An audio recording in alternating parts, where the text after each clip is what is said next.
Tu dois me remettre un site web, le lien vers un site web. Pour les débutants, je vous montre comment vous pourriez faire. Donc, tu vas aller sur glitch.com où tu vas héberger ta page web. Donc, tu vas aller à Sign Up et la plus facile, si tu as un compte Google, Sign Up with Google.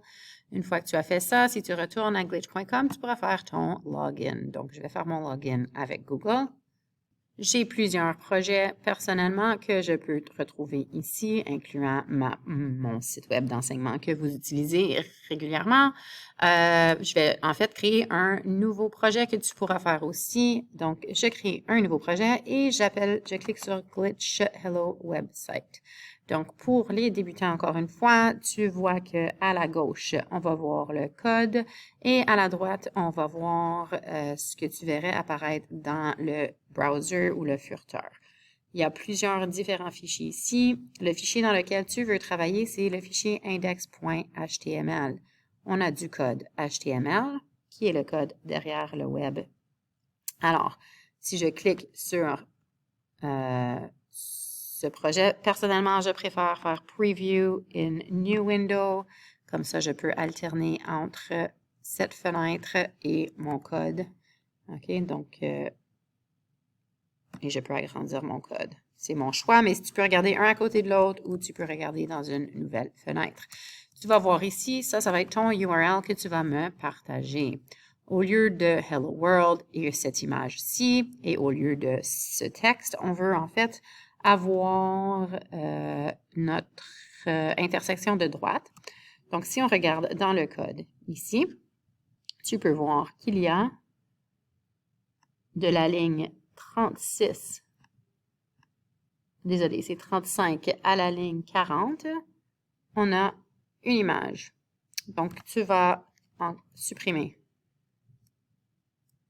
ce code et au lieu de ça, tu vas aller dans Desmos, on va cliquer sur Partage le graphique, on va cliquer sur Incorporer et on va prendre ce code HTML que l'on va intégrer ici, là où j'ai supprimé l'image. Cette boule rouge m'indique quelque chose. Bon, des fois, on voit une erreur, puis ce n'est pas le cas. Ça va. Donc, cette boule rouge n'est pas grave pour l'instant. Mais des fois, si tu vois une boule rouge, là, ça veut dire que tu as peut-être mal copié, mal collé. Mais dans ce cas-ci, ça va.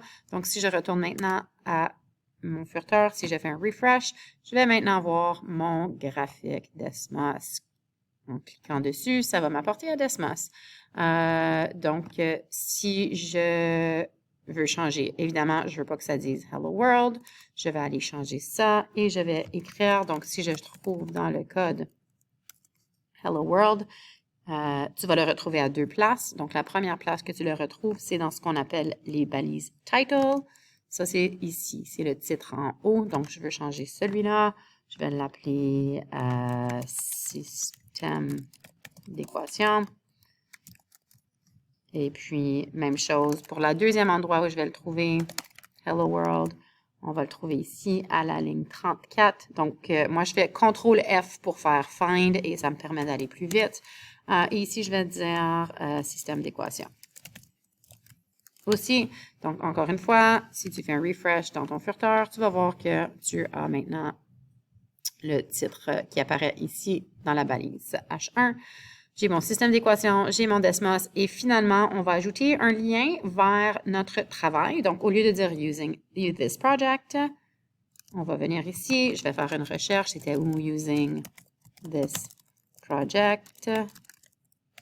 OK, c'est ici, donc je veux plutôt changer ça, puis écrire démonstration ou algébrique. Et puis, au lieu de ce paragraphe, on va utiliser résolu. Tu peux l'utiliser tes propres mots, ça n'a pas besoin d'être mes mots. Et en fait, je vais supprimer tout ce qui est à l'intérieur ici, en autant que je ne supprime pas les balises de paragraphe, donc les deux P ici, entre ces deux P-là. Donc, l'espace n'est pas vraiment important, mais on va essayer de le rendre un peu organisé. Donc, je vais juste écrire un petit paragraphe. Donc, voici la résolution du système d'équations avec la méthode algébrique de substitution. Là, je veux faire en sorte, donc si vous voyez ce que j'ai fait dans mon furteur ici, refresh, on peut voir ma page web. Voici la résolution du système d'équations avec la méthode algébrique de substitution.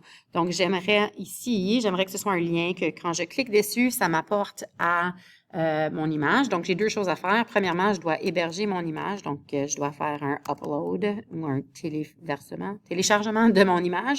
Donc, je vais aller sur Glitch, je vais aller sur Assets et je vais faire Upload an Asset et je vais aller chercher, bon, dépendamment de tu vas prendre une photo de ton travail à la main. Un PDF, ce serait probablement la meilleure option. Si tu fais un JPEG, JPG, ça pourrait fonctionner aussi. OK, donc là, je n'ai pas vraiment d'exemple, je vais trouver quelque chose. OK, donc voici différents PDF. Donc, disons qu'un des PDF, encore une fois, si tu n'as pas un PDF et que tu as une image, c'est correct aussi, mais il faudrait que ce soit .png, .jpg, .gif, GIF. Donc, juste à faire attention aux extensions. Donc, je recommande que tu fasses un scan PDF avec ton téléphone, ouvrir, et puis on va maintenant avoir le lien vers mon image. Donc, je vais ce que je veux, c'est maintenant, si je retourne à index.html, c'est là où est-ce que je travaille avec mon code, je veux que ceci soit un lien. Donc, je vais faire une recherche Google, HTML hyperlink, puis le premier lien qui devrait apparaître, ça va être notre site web W3School. Si je clique dessus et on descend, on aura un exemple ici. Tu peux lire davantage, mais on a un exemple en 7. Si tu cliques sur Try it yourself, voici comment on crée un hyperlien. OK, donc je vais juste aller chercher le code qui est donné ici. J'ai pas besoin du P, je veux juste à partir du A jusqu'à la fin ici, comme vous voyez à l'écran. Et je vais copier, copier ceci. Et je vais retourner sur Glitch et je vais le mettre, bon, ici. Voici la résolution du système d'équation avec le. Donc, ça, pour l'instant, je vais supprimer parce que je ne veux pas que ça m'apporte à ce site web-là. Je veux plutôt que ça m'apporte à mon image, à mon JPEG. Donc, je ne veux pas que ça dise W3School. Donc, ce que je mets entre mes balises, c'est les mots qui vont être soulignés, donc l'hyperlien que je veux. Donc, si je regarde un instant ici, refresh, on devrait voir que c'est un lien. Je n'ai pas mis l'endroit où ce lien doit aller, donc si je clique en ce moment, il n'y a rien qui arrive, ça fait juste me ramener à la même page. Donc, encore une fois, ce qu'on veut faire, c'est que je vais aller dans Assets. Si je clique sur la preuve mathématique que j'ai téléversée ou téléchargée, je pense que c'est téléversé, c'est Upload. Donc, je copie le URL et puis on va aller retourner pour une dernière fois dans Index et on va mettre entre les points ceci. On retourne. Désolé, je suis dans mon code, mais je retourne donc Preview a new window et voilà. Si tu fais un refresh, tu devrais voir que quand tu cliques sur ce lien, ça t'apporte à ton PDF qui démontre ta méthode algébrique à la main, papier-crayon. Voici le lien que tu vas remettre à travers le formulaire sur notre site web.